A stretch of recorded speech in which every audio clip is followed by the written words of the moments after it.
Sambil menunggu persalinan atau proses lahirnya bayi, banyak bumil yang bingung, ini harus ngapain sih? Padahal ada banyak loh kegiatan yang bisa bumil lakukan sebelum lahirnya bayi. Nah, kebanyakan bumil malah akhirnya karena setiap hari memikirkan persalinannya jadinya malah tegang, kemudian stres.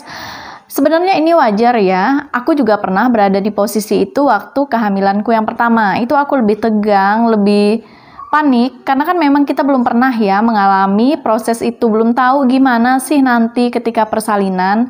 Nah, daripada stres, tegang, panik memikirkan persalinan, lebih baik bumil menyibukkan diri dengan melakukan kegiatan-kegiatan positif.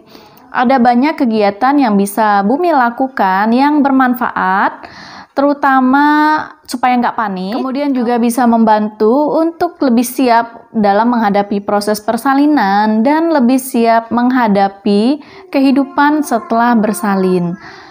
Apa aja hal-hal yang bisa dilakukan? Simak videonya sampai selesai ya. Pertama yaitu perbanyak istirahat. Nah, pada bumil yang sudah memasuki trimester 3, keluhan paling banyak adalah susah tidur. Nah, ini banyak banget dialami oleh bumil, biasanya adalah karena munculnya keluhan-keluhan lain ya, biasanya seperti sakit pinggang, sakit punggung, kemudian sering pipis, ini pasti akan mengganggu istirahatnya bumil. Tapi usahakan agar kalian tidur malamnya cukup, kemudian tidur siangnya juga kalau bisa ya 2 jam. Jadi agar bumilnya selalu fit, selalu sehat, selalu seger. Jadi kapanpun ada proses persalinan itu datang, bumilnya siap untuk menghadapi proses persalinan. Kemudian yang selanjutnya, manfaatkan waktu untuk belanja keperluan rumah. Karena setelah bersalin, sebagian besar waktu kita itu pasti akan kita habiskan dengan mengurus baby kita. Jadi nggak sempat lagi ya untuk belanja-belanja. Nah, sebelum bersalin ini adalah waktu bumil untuk belanja keperluan rumah, untuk menyiapkan stok ya untuk kebutuhan sehari-hari. Bisa belanja seperti sembako, kebutuhan dapur, kebutuhan mandi, kebutuhan sehari-hari yang sering digunakan. Atau keperluan bayi yang pemakaiannya akan lebih banyak seperti popok, minyak telon, sabun mandi, sampo. Nah, sehingga nanti setelah bersalin, bumil pasti akan sangat terbantu dengan stok yang sudah disediakan. Jangan lupa juga sediakan cemilan-cemilan, karena ketika lapar, pasti akan sangat bermanfaat ya. Ketika belum sempat makan besar, bisa menyantap cemilan dulu. Kemudian yang selanjutnya, belajar teknik memperlancar persalinan. Agar persalinannya lancar, bumil perlu juga loh untuk belajar teknik-teknik yang bisa membantu memperlancar proses persalinan. Bisa belajar seperti cara pernafasan pada saat persalinan, kemudian cara mengeden, dan juga posisi yang nyaman ketika bersalin. Kemudian yang selanjutnya, cek kembali isi tas bersalin. Pastikan tas bersalin kalian itu sudah lengkap ya, data-datanya, kemudian keperluan ibu, keperluan babynya, keperluan ayahnya juga untuk menemani nanti di tempat bersalin. Pastikan bahwa semuanya sudah lengkap dan gak ada yang tertinggal. Kemudian yang selanjutnya, ajarkan suami menjadi suami siaga. Ini penting banget ya, apalagi kalau suaminya ingin menemani ketika bersalin. Jangan sampai nanti bingung, gak tahu mau ngapain, mau bantu istrinya apa jadi bingung. Jadi lebih baik bisa belajar dari sekarang, bisa baca artikel-artikel tentang pendamping persalinan.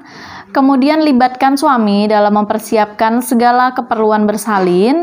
Bisa juga kalian ketika periksa, minta dijelaskan oleh bidan atau dokternya kepada suami apa aja yang harus suami lakukan nanti ketika proses persalinan. Kemudian yang selanjutnya, banyak bergerak. Jadi ketika siang jangan hanya tiduran aja ya, tiduran itu cukup malam dan 2 jam ketika tidur siang. Sisanya adalah kalian bergerak, beraktivitas seperti biasa.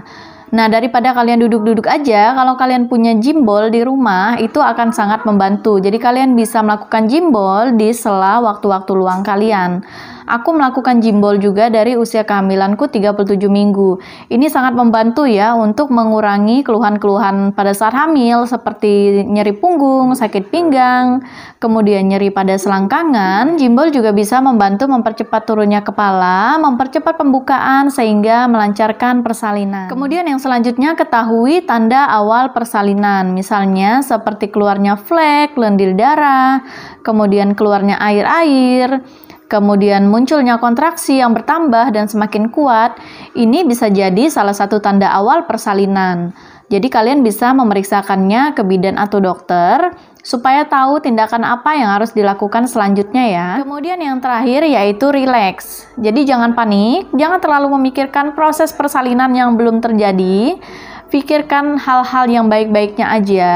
Contohnya misalnya bentar lagi aku akan ketemu nih sama babyku, aku akan jadi ibu, aku akan sangat bahagia. Kalian harus lebih banyak bersyukur, nikmatin semua prosesnya. Dan yang paling penting kalian harus tetap menjaga makan kalian ya, makan teratur. Karena ketika kontraksi sudah datang, biasanya itu udah nggak nafsu lagi nih buat makan. Jadi ketika belum ada kontraksi atau mungkin ketika kontraksinya masih belum terlalu kuat, kalian harus makan yang teratur supaya energi kalian cukup, tenaga kalian cukup. Jadi kalian bisa melewati proses persalinan itu dengan lebih nyaman, berenergi, dan juga pastinya akan mempercepat persalinan kalian. Nah Bumil, itu tadi ya beberapa hal yang bisa kalian lakukan sambil menunggu datangnya proses persalinan. Jadi sekarang nggak bingung lagi ya mau ngapain sambil menunggunya hari kelahiran atau HPL kalian. Ada banyak tuh PR yang bisa kalian lakukan tadi, jadi mulai mempersiapkan satu-satu ya. Cari rutenya, kemudian persiapkan lagi isi tas bersalinnya, belajar lagi dengan suami supaya bisa menjadi suami siaga, supaya nanti ketika proses persalinan semuanya udah siap, keperluan rumah juga udah kalian belanjain, tinggal kalian nikmatin aja semua prosesnya dan jangan lupa untuk banyak-banyak bersyukur. Sekian aja video dari aku, semoga video ini bermanfaat untuk kalian. Jangan lupa untuk subscribe buat kalian yang belum subscribe channel ini. Kalian juga boleh share video ini ke seluruh media sosial kalian, siapa tahu banyak bumi lain yang membutuhkan informasinya. Sampai ketemu lagi di video-video aku selanjutnya ya.